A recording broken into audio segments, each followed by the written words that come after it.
Friends have asked me for years to write down this story, and I have finally agreed now that I am only a few weeks away from retirement. I have worked as a social worker for the past 30 years in the New York City Bureau of Brooklyn. The job was incredibly stressful, but I know for a fact that I improved the lives of dozens of families. There was a point, about 13 years ago, which nearly caused me to say fuck it and walk away from the profession. I still deal with the lingering effects of post-traumatic stress disorder from this period of my life. I hope that writing all of this down will help me finally put this case to rest so that I can enjoy retirement. The fall of the Soviet Union gave childless American couples the opportunity to adopt needy white children. Thousands upon thousands of children from Russia and Eastern Europe were adopted in New York during the 1990s and 2000s, and I would say that the vast majority of these adoptions produced genuinely happy families. The children were excited to have loving families, and the adoptive parents were excited to have a child to love. I was adopted, so I took a natural interest in any social welfare cases that involved adopted children. Some children had difficulty transitioning to life in the United States, while others were victims of abuse. Almost every adoptive case I worked with had a happy ending. Every adoptive case except for one. But I hesitate to say that the child in question was actually a child. Sometimes I think that I legitimately was dealing with pure evil in human form. The Pulaskis were a young, successful couple living in Brooklyn and commuting to their jobs in Manhattan. They had it all: wealth, good looks, charm, and generosity. I could go on and on about these two. The husband, Ryan, worked on Wall Street, while the wife, Jenny, worked at a marketing firm a couple blocks away.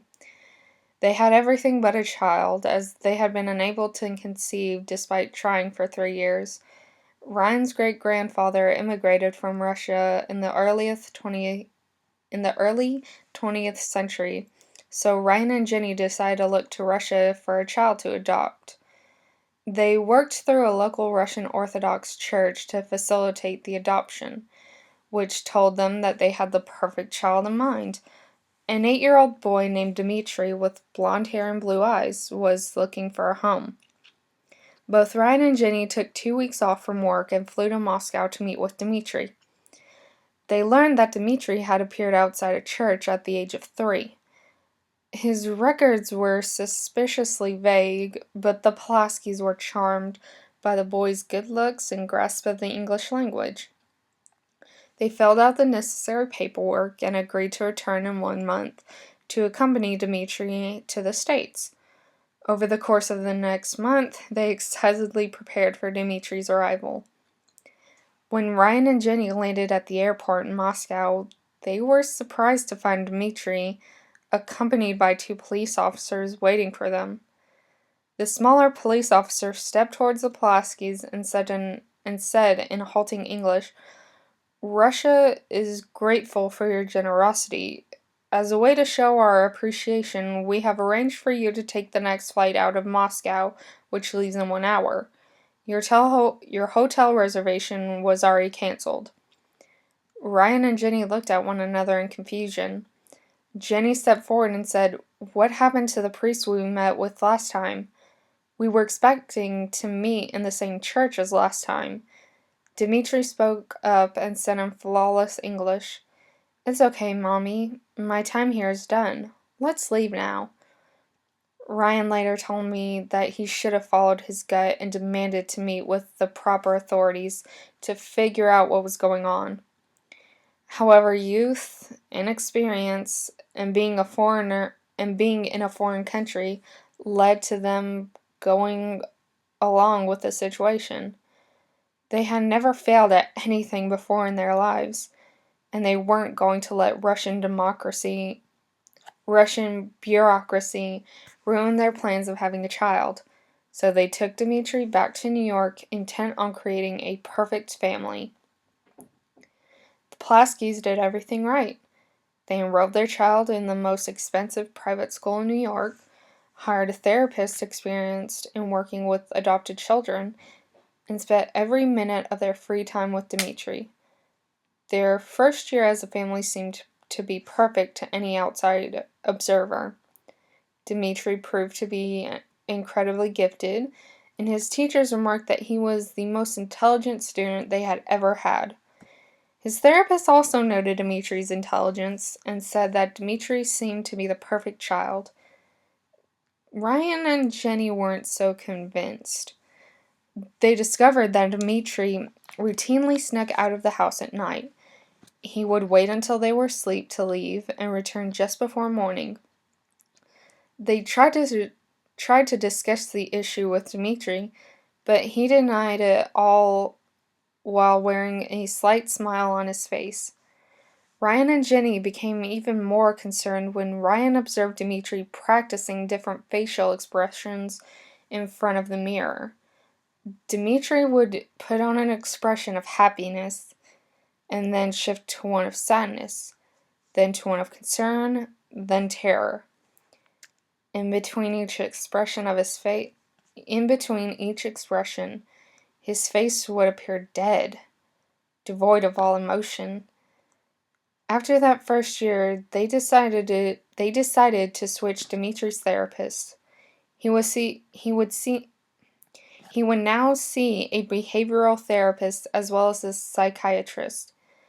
Both the behavioral therapist and psychologist sensed that something was off with Dmitri. They advised the Pulaskis to deadbolt the doors to their house at night and keep the only keys with them so that Dmitri could not sneak out. Dmitri did not respond well to this increased restriction and began to show his true nature. Dmitri started to manipulate the other children at his school. He would get them to fight one another with scissors and pens, which resulted in a 3-week suspension. Jenny was forced to stay home from work to monitor Dmitri. We don't know exactly what happened during that time, but Jenny had a mental breakdown and was committed to a psychiatric hospital. Cigarette burns were found on the bottom of her feet by doctors. Whether they were self-inflicted or done by Dmitri is something we'll never know. The school allowed Dmitri to return after Ryan made a large donation. He was expelled 4 weeks later when authorities learned that Dmitri had convinced 2 other students to make false molestation charges against the school principal. This is where I got involved. Child Protective Services were called after the students first reported the claims of abuse. The students kept to their story for a week out of fear of Dmitri. However, the students eventually told the truth to their parents, which exonerated the principal. The students claimed that Dmitri had threatened to cut their hands off if they did not make the reports of abuse. They said Dmitri had pulled a severed human hand out of his bag as proof of what he would do. 3 police officers and I visited the home of the Pulaskis to interview Dmitri as well as search the home. A severed human hand was indeed found, as well as a collection of prescription eyeglasses, wallets, watches, and car keys. They asked Dmitri where he had gotten these items, and he responded that he had found them in Ryan's room one day while he was away at work. The officers immediately went to search the master bedroom, while Ryan sputtered in disbelief. The police found a bloodied kitchen knife as well as a taser under his bed. They arrested Ryan immediately on suspicion of murder, leaving me with Dmitri. I called my supervisor and volunteered to care for Dmitri until this mess was sorted out. I regret that decision to this day. Dmitri wore a lopsided grin for the entire ride back to my house. Every attempt I made at starting a conversation with him was met with silence. Not that surprising considering what he had been through. I introduced him to my wife and 2 daughters. and let them know that he would be staying with us for a few days while we worked on a more permanent living situation. The next morning, I got a call from the detective leading the investigation against Ryan. He wanted me to bring Dimitri in to speak with him immediately. When we got to the station, the detective pulled me aside and said, "All of those items we found at the Pulaski residence are linked to 6 brutal murders from the past year." I said, "Has Ryan Pulaski confessed yet?" Never would have suspected he was capable of anything like that. The detective paused, glanced over his shoulder at Dimitri and whispered to me, "It wasn't Ryan. His alibis for the night of each murder check out. His fingerprints are on the kitchen knife, yeah, but only because it's from his kitchen. Fingerprints on everything else, as well as surveillance footage from one of the murders, point to a different suspect." I said, "Okay, good. So Dimitri can go home with Ryan?" The detective looked at me sharply and said, "You're not getting it. Dimitri isn't going anywhere. We have video evidence that shows him using the taser on a man and then pulling him into the alley where the body was found. Don't ask me how an 8-year-old did that, but we're charging him." He then left to take a phone call in another room. For a moment, I couldn't think. I watched as 2 officers approached Dimitri and attempted to place him under arrest. A look of pure rage crossed his face as he pulled out a small knife from under his sweater and managed to stab one of the officers before another knocked him out with a blow to the head. That monster had slept in my house.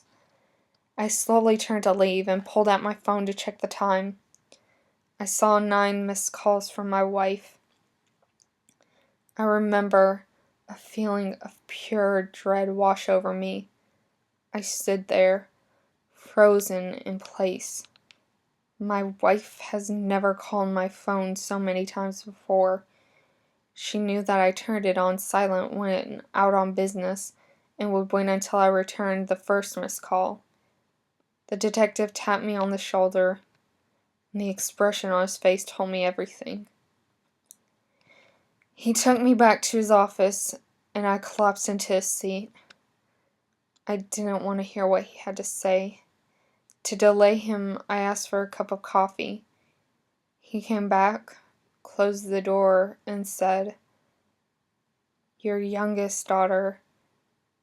I stifled a sob. He continued, "Your youngest daughter was found hanging from the ceiling this morning by your wife. It wasn't suicide. Her hands were bound behind her back. Dimitri is obviously the main suspect, but we have no idea at this time how he managed to hoist up your daughter, who is more than twice his size." I took a leave of absence from work for an entire year to deal with the aftermath. I went to Dimitri's trial. I tried to get them to sentence him as an adult, but they wouldn't. Some bullshit about him being too young to know what he was doing. They conveniently ignored all the psychiatric and intelligence tests which showed he had cognitive abilities better than most adults. I suspect that the Russian authorities knew exactly what Dimitri was capable of. They used the adoption system as a way to push the problem onto someone else. Dimitri turns 21 tomorrow and will be released from the high-security psychiatric hospital he has been held at. I am getting the hell out of New York City and pray the police keep a close eye on him.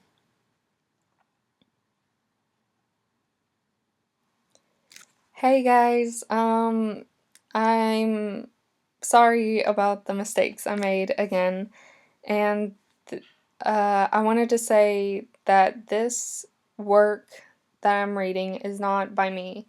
It's by Riley Wilder. I'm sorry if I messed up your name, but their name, but she actually, they, they actually have their own website called creepylittlestorys.com, which I will have a link below in the description. So if you could check them out, that would be really great.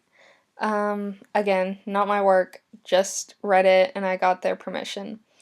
So I hope you liked it, and sorry for the mistakes. I'm still getting used to reading these stories, and I hope you liked it and expect more from me. I'm gonna try to make these about every other Saturday or every Saturday, but I'm in school right now, so one week I may not be able to do a story because I'll have exams that week or something.